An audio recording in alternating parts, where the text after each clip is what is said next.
Hey, what's going on, guys? Welcome to the third video in my Battlefield Bootcamp series.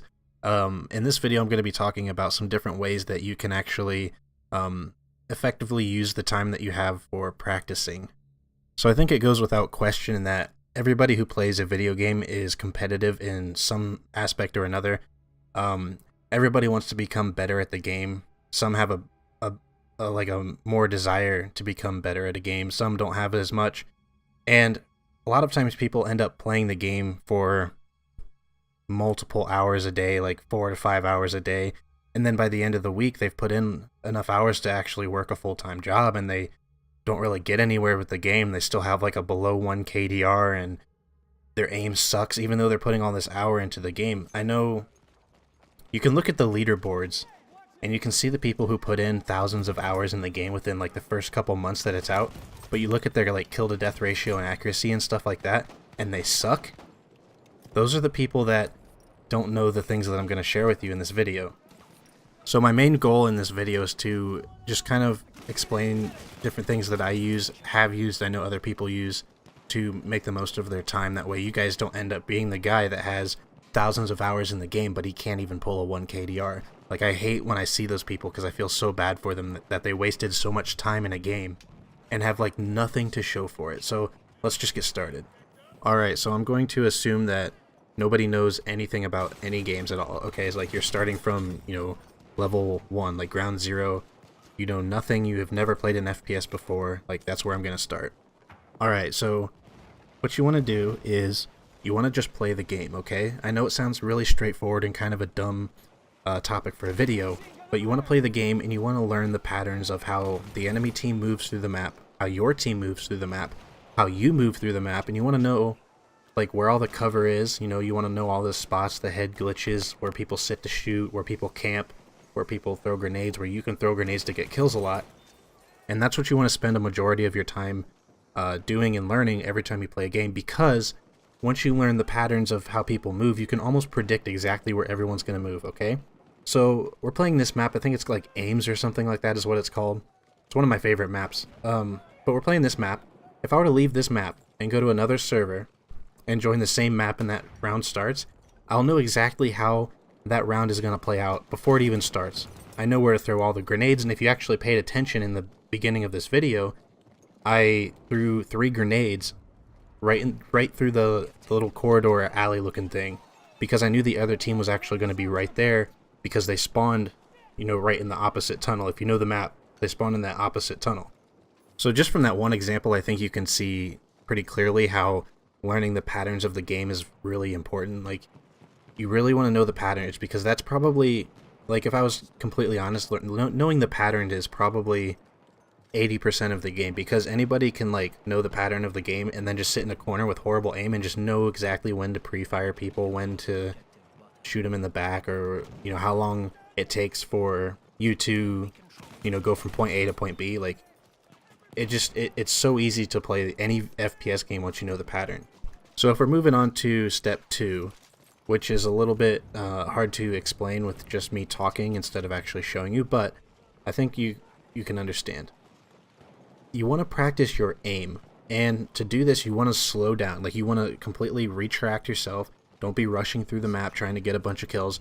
Slow down, okay? And you want to focus on 2 types of aiming. Your twitch aim, which is basically your ability to snap from like a door to a window, like just really fast, like you just boom, door to window.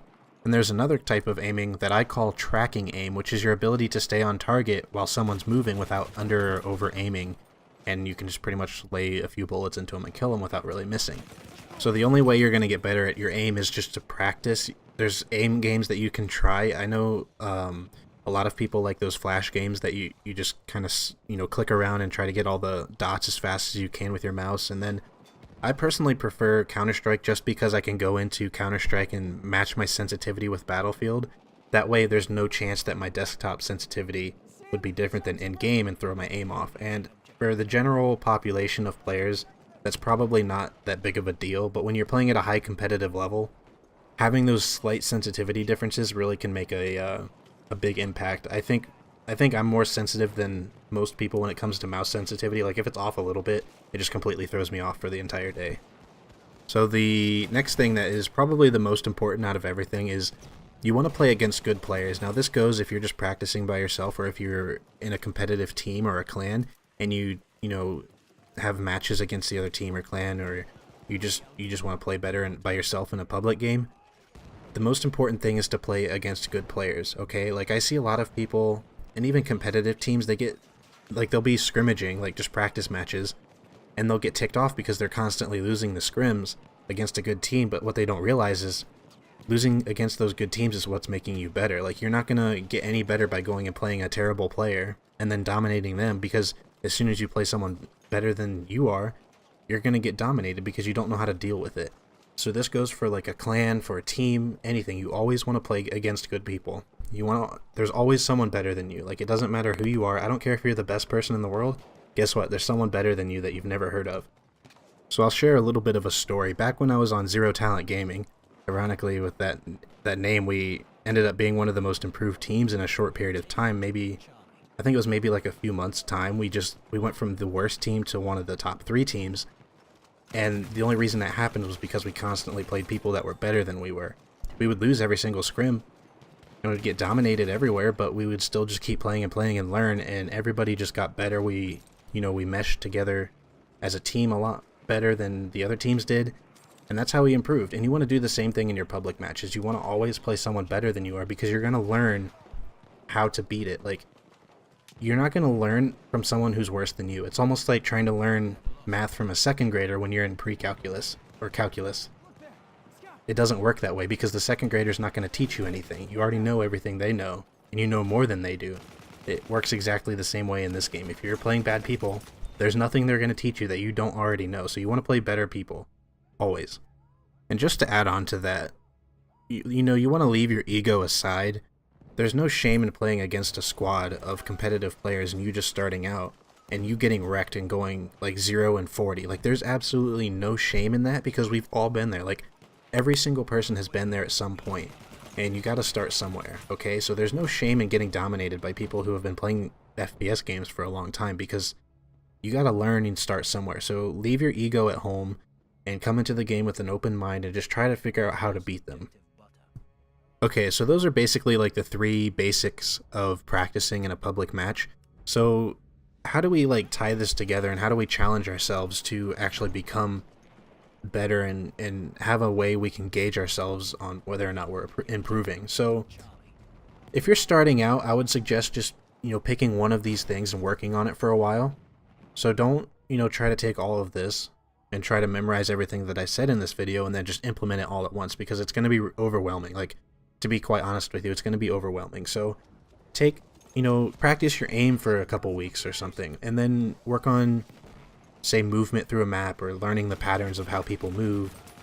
Spend a lot of time on that, and then move on to the next thing and the next thing, and just find little things you can work on one at a time. So once you've pretty much mastered everything one at a time, you can start combining everything. So once you start combining your knowledge of all the patterns in the game with good aim, then you'll start really dominating. That's probably the biggest stepping stone from going to novice to a pro, is combining those 2 things. Once you get your aim down and your patterns down, that's like the best ever. So start combining things, and then once you get everything like combined together and you can start dominating pretty much everybody one-on-one, then after that you want to start moving through the map faster. You want to start taking on more enemies at a time.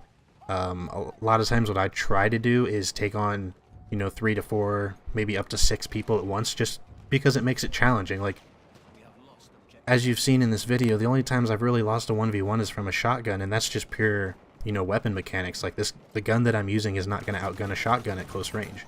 So you always want to try to take on multiple people and just keep challenging it yourself. So let's say you're winning 1v1s, and then you start trying to do 1v2s. You start winning 1v2s, and you're like, alright, now I'm improving. So you do 1v3s, and once you start beating, 1v3s, you move up to 4s and then 5s, and you just keep moving up that ladder, and that's how you're going to improve. That's how you can gauge your success in the game.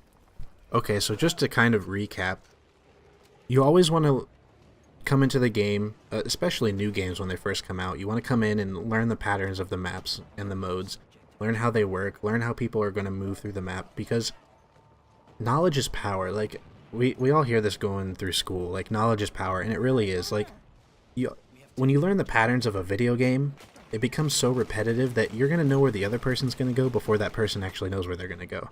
And you can pretty much guarantee it every time.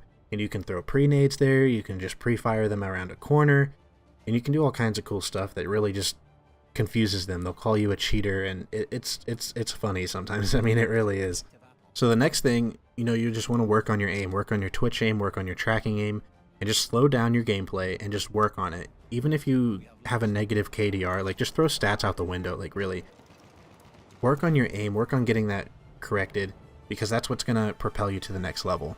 And then last but not least, play people better than you are. That's the secret, okay? You're never going to be improving if you're playing against people worse than you. You're going to be staying the same or getting worse. Like, always play people better than you are, because that's the key to success.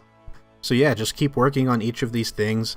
Once you start progressing and getting good at each of them, just start combining them, start taking on more enemies at once, start using different guns, learning all the recoil patterns, learning how other people move. Just combine it together, gauge yourself, take on more enemies, move through the map faster, and you'll get better very quickly. I promise you that. It won't take much time before you start to see real results. So thanks for watching the video, guys. I hope you liked it. Check out some of my other videos that can help you improve as well, and I'll see you next time.